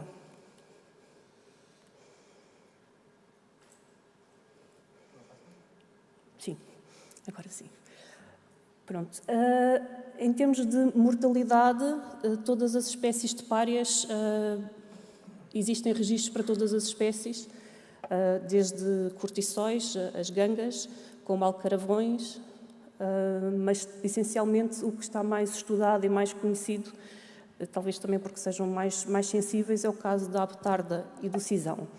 Pronto, estas duas espécies, como imagino que muitos saibam, têm estatuto de conservação bastante elevado, têm taxas de colisão muito altas com linhas elétricas e este chega a ser mesmo o fator de mortalidade não natural mais importante para estas espécies. Por exemplo, na Península Ibérica, cerca de 3% dos cisões morrem anualmente por colisões com linhas elétricas, o que é um valor bastante elevado para espécies que são espécies de vida longa, ou seja, que produzem um baixo número de crias e que vivem durante muitos anos. Por outro lado, aliado a esta questão de ser um problema para em termos de números de mortalidade, não é fácil evitar que isto aconteça. E as medidas de mitigação não são eficazes a 100%. Pronto, que é um bocadinho uma problemática um bocadinho distinta da eletrocução, que hoje em dia já existem já existe forma de mitigar e de impedir que a eletrocução de aves aconteça quase a 100%. Pronto, e isso não acontece com a mitigação da questão da colisão. Pronto, então o que é que nós sabemos, qual é que é um bocadinho o estado da arte sobre colisões, de apertar das incisões? Pronto, fizemos o ano passado, publicámos um artigo que compilou informação para todas as espécies de otidídeos, peço desculpa, onde se incluem as abetardas de todo o mundo. Encontramos registros para 14 das 26 espécies de otidídeos e um número relativamente alto de mortalidade, mas que também não nos diz muito, porque isto acaba por ser um somatório de muitos eventos, muitos deles até não publicados, são relatos em relatórios ou em notas ornitológicas, mas é uma causa de mortalidade que parece estar bastante ligada a este grupo de espécies. Em termos de investigação, este tipo de mortalidade tem vindo a ser bastante estudado na Península Ibérica, tanto em Espanha como em Portugal, e também na África do Sul, onde algumas espécies têm taxas de mortalidade completamente absurdas. Também já existem trabalhos que comprovam efeitos populacionais em várias espécies, por exemplo, nas espécies da África do Sul, mas também nas abetardas da Ibéria.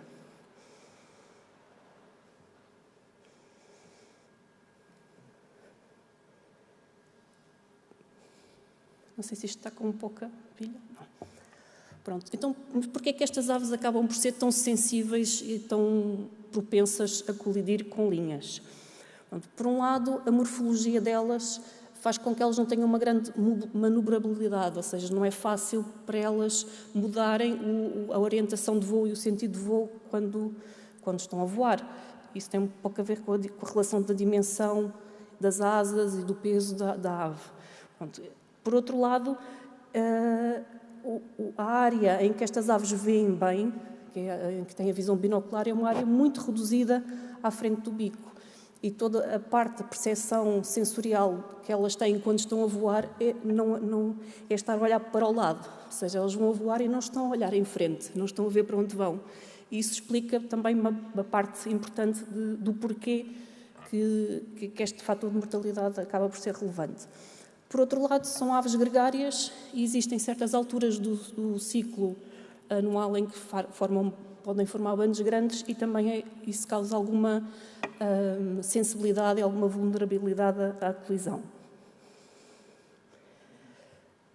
Aqui neste slide mostro-vos um trabalho que foi feito em Portugal, no Alentejo, em que reunimos a informação de todas as colisões em linhas de muito alta tensão identificadas e as análises que nós fizemos, verificamos que há uma agrupação espacial dos pontos de mortalidade e realmente há pontos negros que são zonas onde as espécies mais ocorrem. De qualquer das formas, pode acontecer um pouco por todo o lado, porque estas aves acabam por não estar... elas não são residentes, não estão fixas a um território, podem ter movimentos dispersivos bastante grandes e detectamos em mortalidade das espécies em áreas relativamente marginais da sua área de distribuição. Tanto que começamos a ter mortalidade em áreas onde há pouco mais do que 20% de habitat aberto, ou seja, em torno da linha. E isto acaba por ser um desafio quando pensamos em mitigação e o que é que podemos fazer para reduzir este problema. Pronto, em termos de como é que isto acontece ao longo do ano, realmente confirmamos que há alguma tendência para maior mortalidade na altura do verão e do inverno, que é quando, por um lado, elas são mais móveis e se deslocam mais entre áreas de alimentação e de alimentação durante o período de verão e inverno, mas também nos períodos, na parte de migração e depois também na fase do ciclo de vida em que elas também têm o tal comportamento gregário e que aumenta um bocadinho o seu risco a colidirem. E isto acontece, os eventos de colisão estão tanto dentro da rede Natura 2000 como fora da rede Natura 2000, ou seja, as espécies não estão fixas a uma área protegida, ou seja, isto depois vai ter implicações, como é que conseguimos, no fundo, mitigar isto. Ou seja, temos uma dispersão, uma relativa dispersão espacial, temos uma dispersão também temporal e depois outro trabalho mais recente que fizemos com base na análise de mortalidade de aves que estavam marcadas com dispositivos GPS, conseguimos perceber que as mortalidades ocorrem durante todo o dia e mesmo durante momentos do dia em que aparentemente existem boas condições de visibilidade.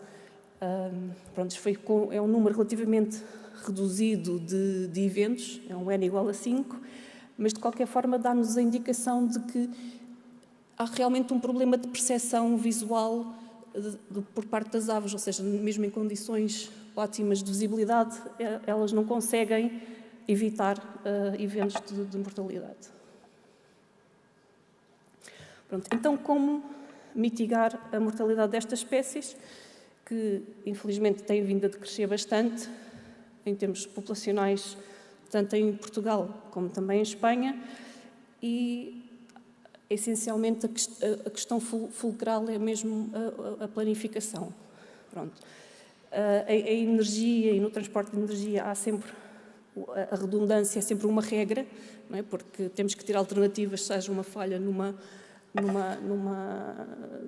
das redes de transporte de energia, mas este é um ponto-chave, porque quanto mais linhas tivermos no território, maior risco vamos ter e maior probabilidade vai haver de acontecerem colisões. E, às vezes, evitar a redundância pode ser tão simples como fazer com que cada projeto não tenha a sua linha. Ou seja, que projetos contíguos no mesmo território possam partilhar as infraestruturas depois de evacuação da energia. Isso já começa a ser feito cada vez mais e é ótimo que assim seja, mas ainda temos algum caminho a percorrer, porque acaba por ser é preciso chegar a compromissos, dá mais trabalho, não é a solução mais fácil. Em termos do que a ciência também tem conseguido dar de aporte, a ajudar a identificar quais é que são as áreas com maior risco, já existem metodologias publicadas e comprovadas que permitem dar uma cartografia do território e dar apoio à planificação do território. Portanto, este é um trabalho que vos mostro aqui, que já foi publicado em 2014 e que fez uma cartografia de risco específica para o Cisão no Alentejo. E que, para além de permitir e auxiliar a construção de novas linhas, também nos permite identificar aquelas que já estão implantadas no território e que podem precisar de ser mitigadas, minimizadas. Vamos ver. 2 minutos? 2, 3, sim. Outra coisa muito importante é não esquecer que, para minimizar e mitigar este tipo de mortalidade, não nos podemos focar só numa altura do ciclo anual. Pelo menos há uma tendência, pelo menos talvez do lado de Portugal, a sermos muito conservadores com as áreas classificadas e com as zonas da rede Natura 2000, que é onde as espécies estão durante o período reprodutor, mas depois não nos podemos esquecer do resto do ciclo de vida, que até é uma fase em que existem bastantes registros de mortalidade. Outra solução que está cada vez a ser mais implementada, e este é um exemplo aqui da Extremadura, é o enterramento de linhas. Esta é uma linha dupla de 400 kV, ou seja, uma das linhas maiores em termos de transporte, e já existem soluções técnicas, é verdade que são caras e são mais caras que a alternativa, mas são opções para quando não conseguimos fugir às áreas relevantes para as espécies. E estas são realmente as duas soluções mais eficazes, porque são aquelas que evitam e que impedem que ocorram eventos de mortalidade. Existem outras questões e existe evidência de que o tipo de estrutura que nós possamos pôr no território pode influenciar. Não sei aqui muito bem, mas estou ali a aparecer no vídeo, mas basicamente os dados daquele estudo que vos mostrei há pouco do Alentejo em Portugal mostram que realmente o maior número de colisões produz em linhas elétricas de maior dimensão. De maior dimensão que, por um lado, são mais altas, mas também têm um maior plano de colisão, em vez de ter dois níveis de cabos, têm, por exemplo, 4 níveis de cabos, ou seja, acabam por ser uma maior armadilha para as espécies. E, em último lugar, temos a sinalização de linhas, que não é uma medida muito eficaz, especialmente para as adaptáveis e para os cisões. Não existe, os dados que existem não permitem ainda valores de mortalidade aceitável, do meu ponto de vista, mas é o que melhor temos no momento para ajudar a minimizar este impacto. E depois, dentro das medidas de sinalização, existem vários níveis, existem os mais eficazes, outros menos eficazes, mas à partida, com estas espécies, o que implique um movimento e também alguma luz, ou seja, que reflitam a luz, podem ajudá-los, porque, como eu vos mostrei, elas, durante o dia, podem colidir, ou seja, algo que tenha movimento pode ser que as consiga alertar com mais tempo e evidenciar aquela estrutura, e a luz à noite pode também ajudar a evidenciar. Estou quase a terminar. Pronto. Lá está, estas duas medidas acabam por ser menos eficazes. Antes de terminar, queria só deixar-vos aqui algumas notas, que para o caso das tupárias, para além das questões da mortalidade, temos também as questões da perda de habitat, que já está identificado para o cisão. Num trabalho que estamos a fazer neste momento, para além do cisão, também identificámos um efeito de evitamento de linhas elétricas por parte da calhandra. Das outras espécies, para já não temos indicação de que haja esse efeito, mas nós neste trabalho também não estudámos a questão da aptarda. E queria também só dar uma última nota dos trabalhos que temos em curso aqui com a Junta da Extremadura, porque acho que também é relevante mostrar alguma informação do que está a ser feito neste momento. Desde 2014 que temos vindo a fazer um programa de marcação de cisões na Extremadura, no seguimento também do que temos feito em Portugal, no lado do Alentejo, e 12% dos eventos de colisão que nós detectámos dos cisões marcados na Extremadura foram efetivamente por mortalidade com linhas elétricas. Isto é um bocado a noção da dimensão da questão. Apesar disto não ser uma taxa de mortalidade anual. Pronto, chama a atenção para isso. Também com base na informação que temos recolhido dos cisões e em conjunto com dados de detecção remota, temos conseguido desenvolver alguns modelos preditivos de onde esta espécie, o cisão, possa estar para além ao longo de todo o ciclo de vida. E, como já vos disse, acaba por ser relevante em termos de planeamento, por exemplo, da questão das linhas, mas também das outras infraestruturas. E só mesmo para terminar, apresentamos aqui só um trabalho que estamos neste momento a desenvolver, que são modelos demográficos espacialmente explícitos, que basicamente o que fazem modelam o potencial comportamento da população de cisão, neste caso está aplicado à Extremadura, com base no habitat que está disponível e dos indivíduos, como é que eles podem movimentar. Isto basicamente pode ser utilizado como uma ferramenta de planeamento e de perceber, se colocarmos uma estrutura em determinado tipo de sítio, quais é que podem ser as implicações desse projeto.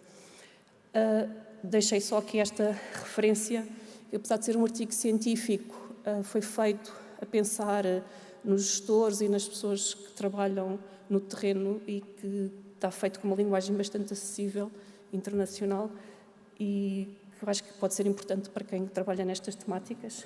E obrigada.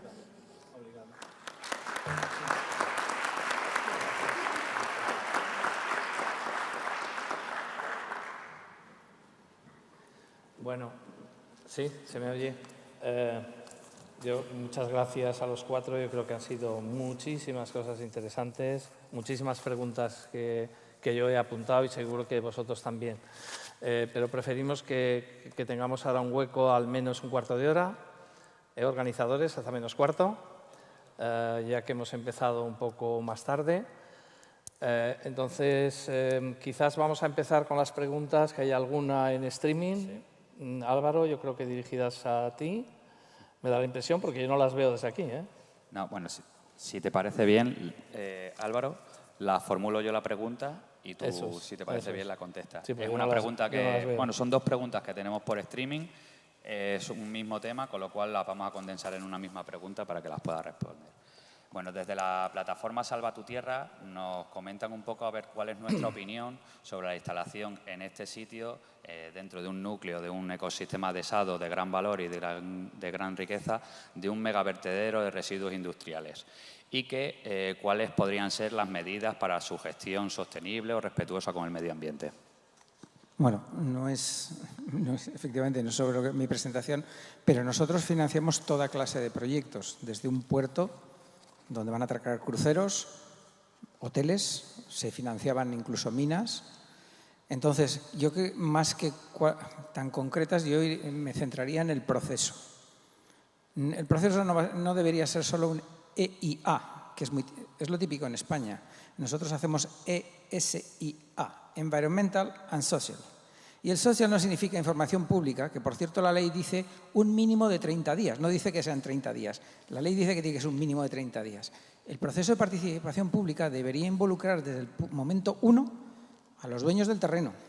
La administración debería llamar a las ONGs, debería llamar a expertos.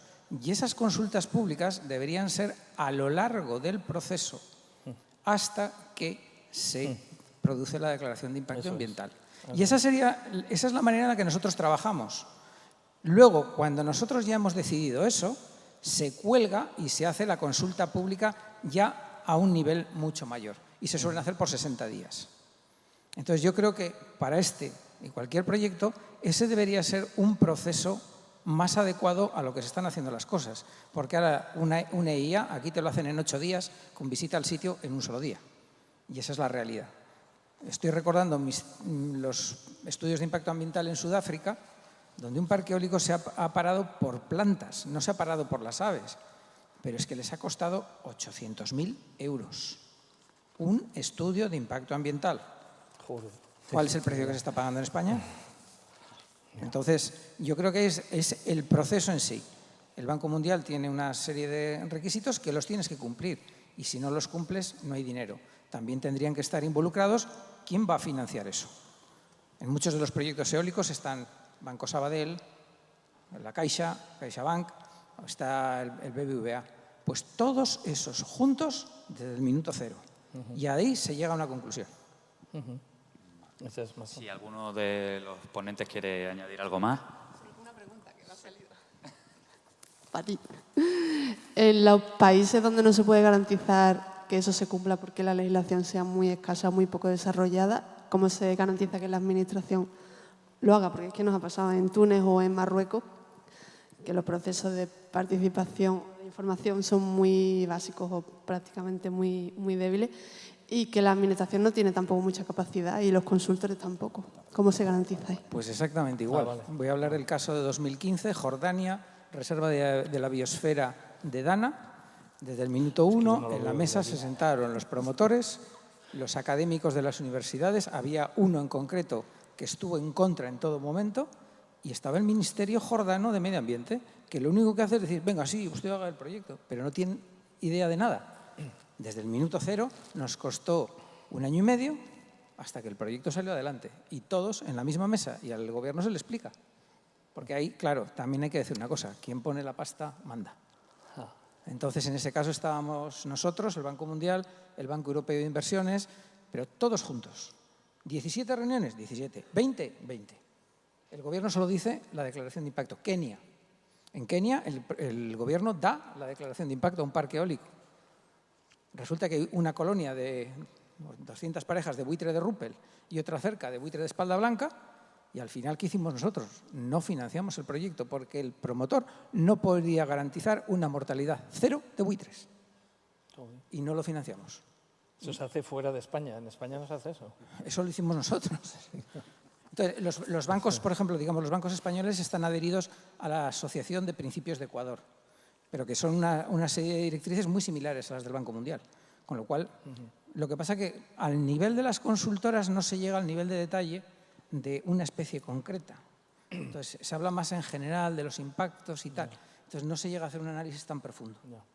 Hay otra pregunta, creo. Dirigida también a Álvaro Carmiña. ¿En qué consisten los ojos que ha enseñado como medida de mitigación de colisiones? ¿Son útiles para evitar este impacto? Esto es un estudio que hicieron unos franceses para un aeropuerto, que les ponían a unos buitres americanos, de especie americana, en una caja cerrada, y de repente les daban un fogonazo y les salían los dos ojos en una pantalla. Entonces, el estudio, que está publicado en PLOS ONE, dice que sí, que los buitres reaccionan y que lo han visto. Pues realmente, si te vas a los datos en mucho detalle, te das cuenta que es relativo, ¿no? Entonces, a veces las compañías toman medidas por su propio interés de cara a la administración para decir, estamos haciendo algo bien. ¿Tú sabes los años que tiene que haber de monitoreo para ver si eso funciona? Esos ojos. O, por ejemplo, la foto que he puesto de la pala blanca, la pala negra. No voy a discutir el tema, que sí, parece ser que reduce, pero el parque que he puesto es un parque eólico en Soria, donde después de 17 años del parque ha matado cuatro animales así, digamos, importantes. Un buitre leonado, un águila calzada, un águila real y no sé cuál es el cuarto. Pues han pintado la pala. ¿Por qué? Porque el águila es que está todo el día ahí cazando alrededor del molino. Pues hombre, después de 17 años que se te han muerto solo esos 4, que pintes la pala para decir que es una buena medida de mitigación, pues bueno, pues es aceptable. Pero hay que ir a veces a cosas más concretas. Y los ojos están pintados en Burgos y no sé si en algún otro sitio más. Sí, en eólica, en Burgos. ¿Eh? En eólica. En eólica, sí, esa foto es de Burgos del año pasado, han pintado los ojos a diferentes alturas, porque dicen que los aves se van a asustar cuando se acerquen. Ya. Hay otra pregunta, ¿no? Si podéis hacer de traductores, pues es una pregunta en portugués para formularla bien, vaya, porque mi portugués es un poco escaso. Si me hacéis el favor de acercaros un segundito. La pregunta está ahí. ¿Cuál es? Ah, esta. Es que yo no lo veo tampoco. Como as pessoas... Como é que as pessoas que estão no público podem colocar questões? Ya. Que cómo las personas que están aquí presentes pueden hacer preguntas. Ah, vale. Esa es. Esa es. Creo que es con el hashtag, ¿no? Sí, no, con el hashtag es para comentar, pero bueno, si queréis hacer alguna pregunta, simplemente levantar la mano, yo me acerco. Vale, de acuerdo. Hay un micro aquí, yo creo que es interesante que podamos intervenir ya que todavía tenemos algo de tiempo. Si hay alguien en la sala, que levante la mano, que no se ve. Vale. Vamos por orden. Final.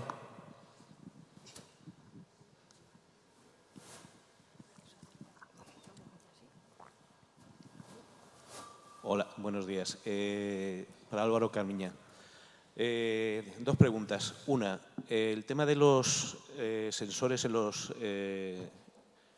las torres eólicas para paralizar las palas, ¿eso tiene algún tipo de funcionamiento? Porque me ha parecido entender que no.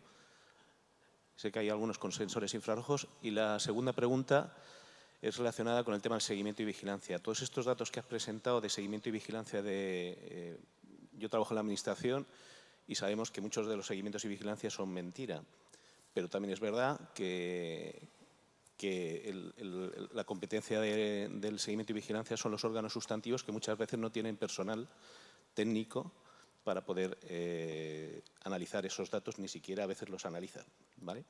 Entonces, ¿qué tipo de protocolo recomendarías? Esas dos preguntas. Pues voy a empezar por las... No sé si es mejor que hagáis ya más preguntas, por favor, que había otra allá atrás y otra aquí adelante, allí al fondo. Vamos a acumular 2 o 3 preguntas porque es más eficaz, ¿eh? Entonces, ¿hago la pregunta antes de la respuesta?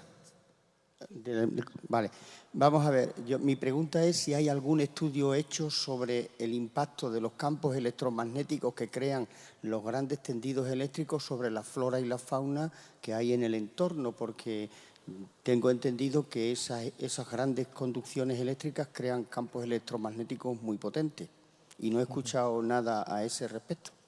Vale. ¿Hay otra pregunta allá atrás? Chema, mejor que contesten porque hay varias más. Bueno, pero es mejor acumular 2 o 3, lo digo por el tiempo, porque si no va a ser... Prefiero que hable la gente. ¿Toma nota de ellas? Sí, las tomo notas. Sí, no hay ningún problema. No hay ningún problema. Una pregunta, ¿qué es mejor? ¿Un pasillo con muchas líneas eléctricas concentradas o varias líneas eléctricas diseminadas que no se junten? Bueno, si queréis contestamos. ¿Hay alguna pregunta más? Vale. Obrigada. Fui eu que coloquei a questão, como é que fazíamos perguntas. Eu tinha antes de mais uma para o Álvaro Cardenal, não sei se me entende, se entende o português. Eu diria que os números que apresentou parecem assim um bocado dramáticos, mas eu diria que eu trabalho nisto há 20 anos e a comparação com outras fontes de mortalidade muitas das vezes mostra que verdadeiramente o impacto, especialmente dos parques eólicos, é absolutamente insignificante.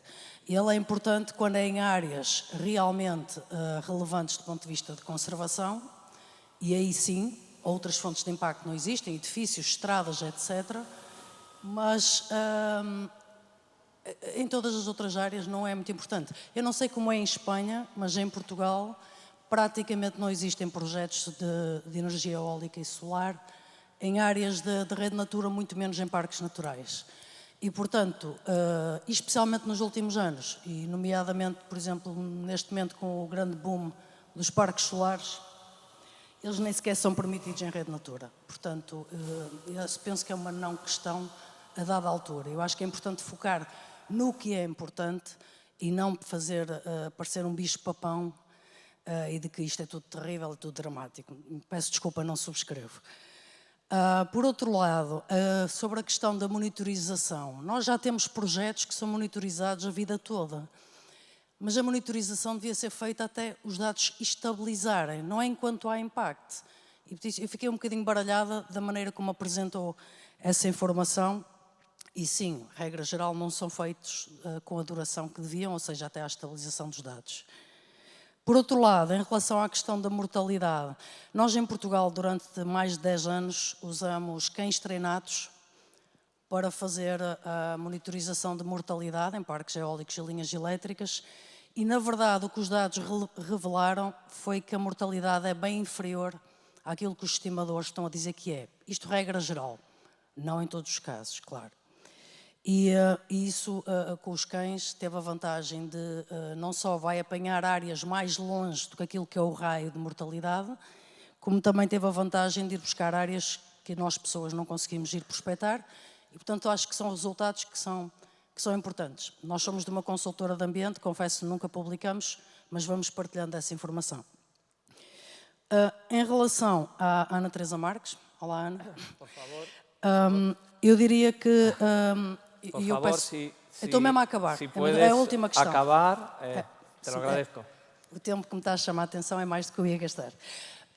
Em relação às aves estepárias, eu acho, e todo o conceito aqui foi um bocado esse, as aves estepárias, o maior problema é o olival contínuo que se instalou no Alentejo. Quer dizer, estamos a falar que o grande problema é as linhas ou os parques solares, é um bocadinho enviesar a coisa. E era só fazer essa nota que estamos aqui, parece todos a tirar ao alvo e eu não vejo promotores aqui de projetos, não sei que componente de diálogo é que têm vindo a falar aqui ao longo do Congresso, não vejo nenhum, vejo só um lado da questão aqui no Congresso, estou um pouco desiludida com essa componente.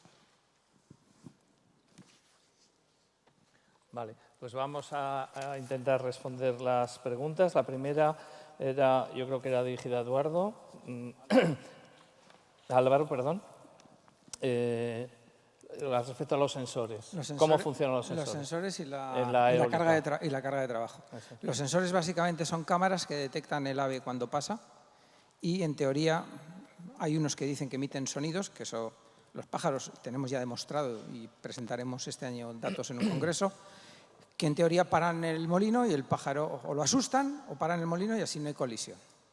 Básicamente es eso. En Estados Unidos se han gastado 300.000 euros en probar uno de los sistemas españoles y para concluir que todavía falla más de lo previsto. Tiene un 80% de falsos positivos.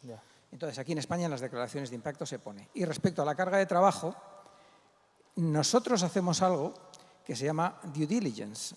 Y es decir, cuando una consultora ha hecho un trabajo,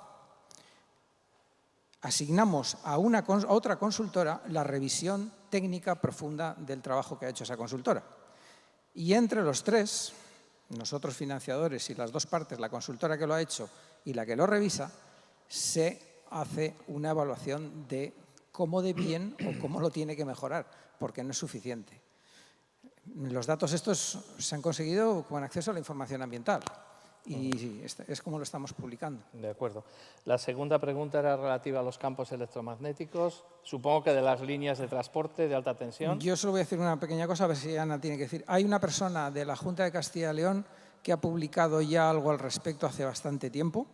Está disponible en Internet y yo lo puedo buscar si alguien lo quiere.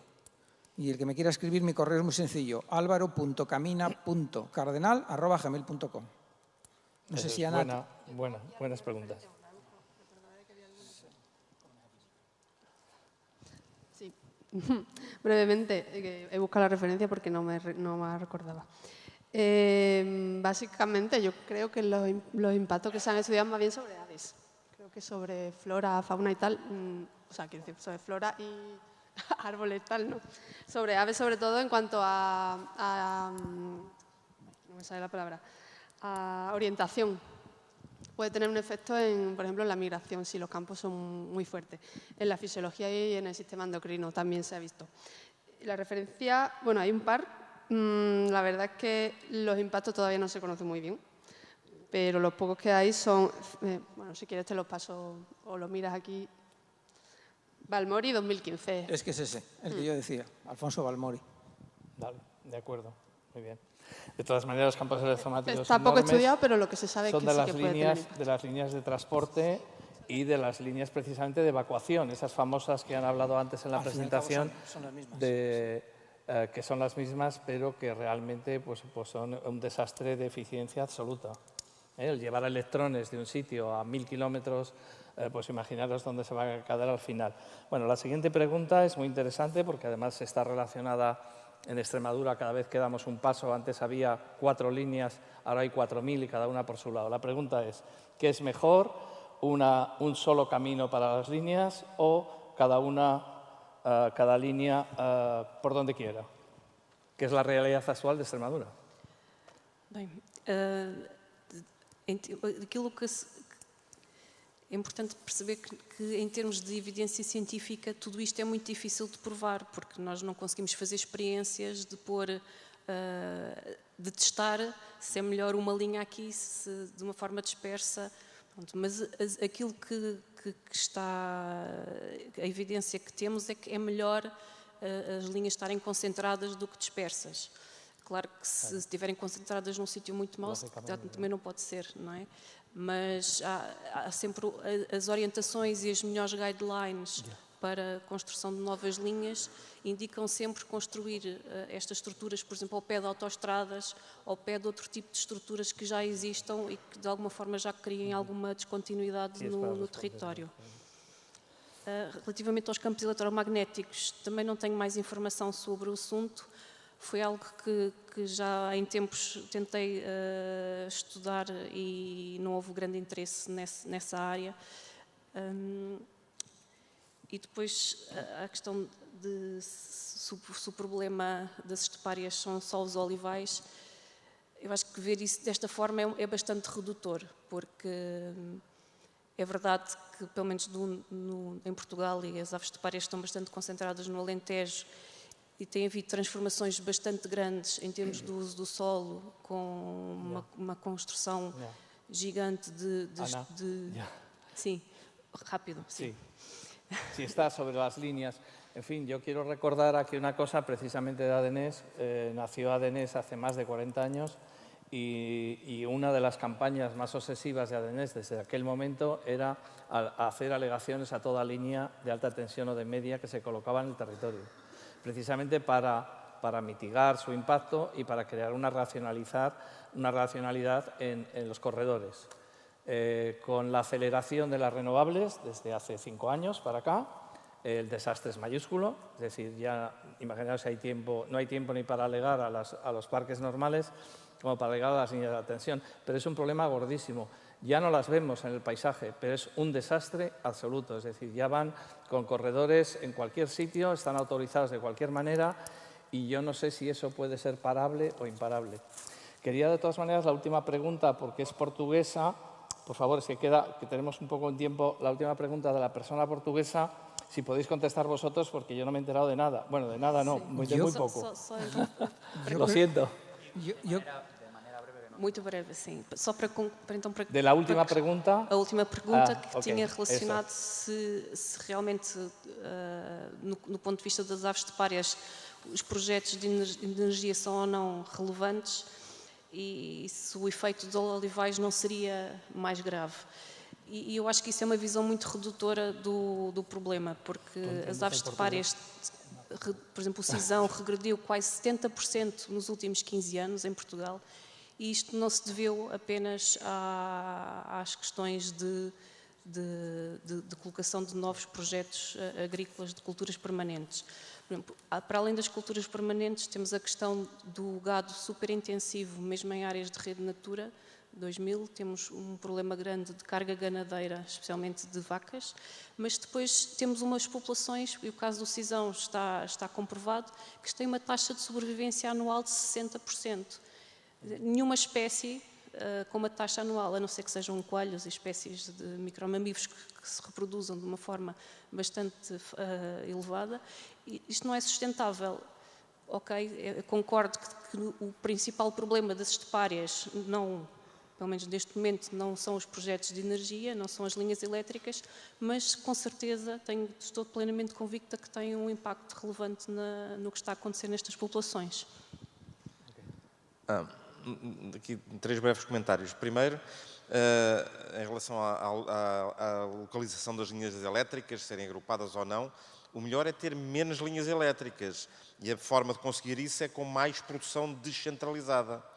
Se nós tivermos mais produção descentralizada, temos menos necessidade de linhas de transporte de longa distância, que é o que estamos aqui a falar. Primeira questão. Em relação à questão dos campos eletromagnéticos, eu não conheço estudos recentes sobre isso. Em tempos foram feitos estudos sobre o efeito na saúde humana e havia alguns indícios de que havia efetivamente um efeito, por exemplo, no aumento do número de certos tipos de cancro, mas eram pouco conclusivos, ou seja, havia ali um sinal estatístico, mas não havia uma relação completamente clara em relação ao grau de perigosidade, em relação a distâncias de segurança, portanto havia pouca informação. Em relação à questão dos impactos causados por várias causas, designadamente a alteração do uso do solo, a presença das infraestruturas energéticas, na verdade o efeito é cumulativo, ou seja, essas várias coisas contribuem e, portanto, nem sempre é fácil distinguir, mas vai depender, obviamente, das localizações. Finalmente, em relação à monitorização, eu queria corroborar aquilo que foi dito, que a monitorização da mortalidade de aves e morcegos utilizando cães treinados é muito mais eficiente do que com observadores humanos. Muito mais eficiente. Portanto, com cães treinados consegue-se, de facto, ter uma percepção real da mortalidade. Só com observadores humanos, enfim, a margem de erro será muito maior. E existe essa experiência em Portugal, conheço experiências dessas, e é muito importante este conceito de tem que haver monitorização até haver uma estabilização de resultados. Acho que isso é um conceito importante. No sé si Álvaro quieres comentar solamente algo. Último. En ese discurso que existe es que los parques eólicos matan menos que los gatos, que los atropellos o que los edificios. Hay que ponerlo en el contexto. ¿Cuántas aves, cuántos edificios hay? ¿Cuántas aves mueren para el número de edificios? ¿Cuántas aves mueren para el número de aerogeneradores? Porque en las ciudades no estamos viendo buitres estrellarse contra las ventanas todos los días. Entonces, ese discurso hay que ponerlo en relación a la disponibilidad de ese recurso eólico, ventanas, gatos o lo que queramos decir. Ok, bueno, yo quería terminar con una cosa positiva dentro de lo que estamos hablando, muy positiva, y yo creo que porque marca, yo creo que el futuro, no sé quién de ellos lo han comentado, de ellas, faltan profesionales, faltan gente joven, formada, desde formación profesional, ingeniería y medio ambiente, impacto ambiental, que empiecen a hacer estudios y análisis, porque hemos visto que esa es una de las conclusiones, es decir, faltan análisis, faltan estudios, falta que esos análisis y estudios que poca gente hace y no hay mucha disponible, pues crezca, y pues ese es el futuro para una región, para que los jóvenes no se vayan de aquí. Así que muchas gracias y vamos a comer.